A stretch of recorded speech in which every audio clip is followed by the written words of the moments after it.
Hi, Delusion Dispeller, and this is like part 5, I think, of the dysfunctional people in my life. And I started by telling you about Anita, and like I said, I'm not going to go into extreme detail because you can watch my Anita videos if you want to know what all went down with her. But needless to say, it was a narcissistic, borderline, possibly DID, dissociative identity disorder type of relationship with her. It was not healthy. It was very toxic. It was very addicting on my end. I had a major people addiction problem back then that I was just about to come out of, thank God. She was pretty much the last people addiction that I had. But it was very hard because I really loved her. I really cared about her as a mentor, as a friend, as a partner in ministry. And I really got hurt by her a lot. Next person, and him, I'm going to mention his name because I really don't care if he watches this. His name's Mark. And Mark was and is a quote unquote minister. And I attended his church with my spiritual mom, who's also like a mentor. And I watched him really abuse her, not so much me.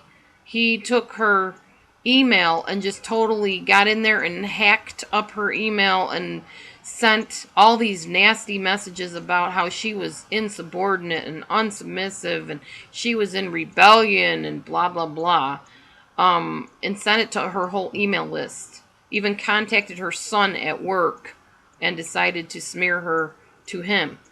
So that was another experience, more a covert type of experience that I had with another narcissist named Mark. I even confronted Mark at one point and told him that I thought he had narcissistic tendencies. And he had begged me to tell him, explain what you mean. And I went into detail with him. I explained, you seem like you think you know everything. You have an attitude of entitlement. You don't show empathy when people tell you they're hurting except to get what you want. And that's not true empathy. It was more like pity on people.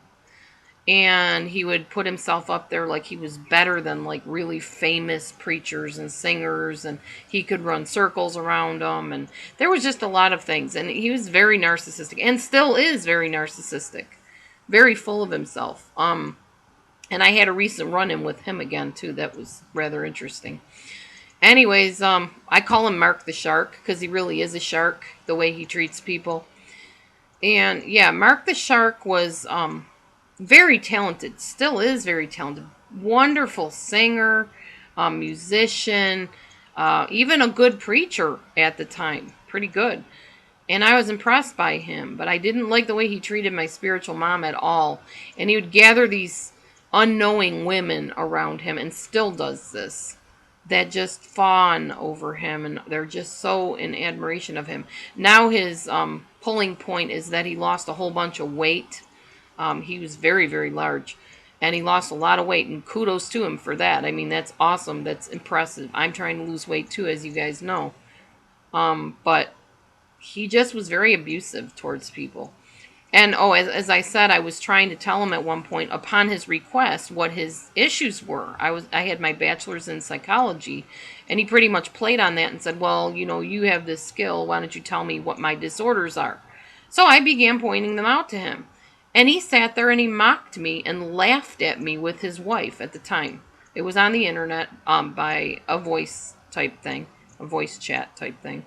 And they were just sitting there saying, "Yeah, right. You think he has this and you think he has that and blah, blah, blah." And just made a mockery of the whole thing. And it was fine. It was like, okay, that's fine. You can think what you want. And I don't expect you to receive what I'm saying very well anyways, because you are a narcissist. And narcissists don't like correction. So, it was a very unfavorable time with him. And recently, I had asked him how he lost the weight, and he told me a little bit about it, but then he wanted to call me on the phone. And I really did not want a phone call from this guy because he's a shark. He really is a shark. And I was uneasy about it, and I told him I didn't want it, and he just started blasting me, saying I was still the same person I used to be, and now he knew why he disowned me, and that's why I'm going to stay fat the rest of my life, because I wouldn't listen to good counsel, and it was just ridiculous. Anyway, stay tuned for the next video. I'll talk some more about narcissists and